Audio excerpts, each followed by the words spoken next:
अन्नछत्र जे आम्ही चालू केलं, मंदिर बांधल्यानंतर आमच्या दोघांच्या मनात विचार आला की आपण अन्नछत्र चालू केलं पाहिजे. कायसाठी की आता गोरगरीब लोक आहेत की बाबा घासातला घास आपण एखाद्याला दिला पाहिजे. निदान आपल्याकडनं पुन्हा गोरगरिबाचं एक टाइम जरी भूक भागली तर त्या जगदंबेची सेवा घडली आपल्या हाताने, असं आपण समजून आम्ही अन्नदान चालू केलं. आज गोरगरीब लोकांना आपल्या मंदिरामध्ये जे काही लोक दर्शनाला येतात, दूरदर्शनाला ते त्यांच्या मनाने काय शिदा आणतात, तो शिदा आम्ही सगळं एकत्र करून मी तो गोरगरिबांना अन्नदान देतो. आपल्या मंदिरातून गोरगरिबांचे अगोदरचे लग्न कार्य असेल त्यासाठी पण अन्न जातं.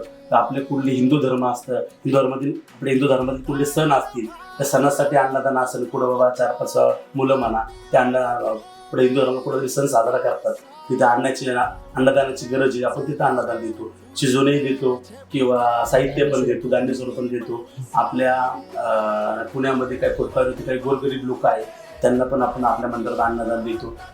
परत काही संस्था आहेत अशा, त्या संस्थेमध्ये जे वृद्ध लोक आहेत ते सांभाळतात, मग आपण त्यांना पण आपल्या मंदिरातून अन्नदान किट देतो.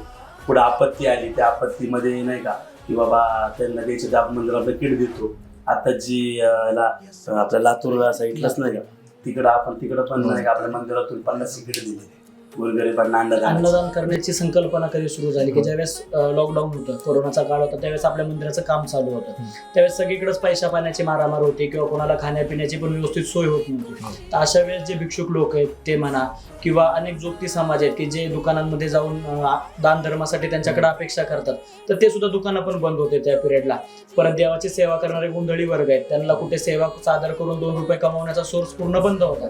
तर अशा वेळेस आमच्या डोक्यात संकल्पना आली की आपल्याकडे थोडंफार शिल्लक आहे तर आपण घरात बसून खातोय, जे लोक जोगव्यात आपल्याला देत आहेत किंवा मंदिर आहे म्हणून देवाच्या चरणी आणून ते दान देत आहेत धान्य, तर ते आपण ठेवून काय किडेच लागणार आहे, ते खराबच होणार आहे. मग त्या कोरोनाच्या काळात आम्ही ते सर्व किट पॅक करून जिथं जिथं शक्य होईन आपल्याला बाबा अशा 10-15 जणांना का होईना ते किट पोहोचवण्याचा प्रयत्न केला, जेणेकरून हे अन्नदानाचं कार्य आपण करू शकतो. मग तेव्हापासून आम्ही ती प्रेरणा धरूनच जसं महाराजांनी आता सांगितलं त्या पद्धतीने अन्नदानाची सेवा आम्ही आता कंटिन्यू चालूच ठेवली.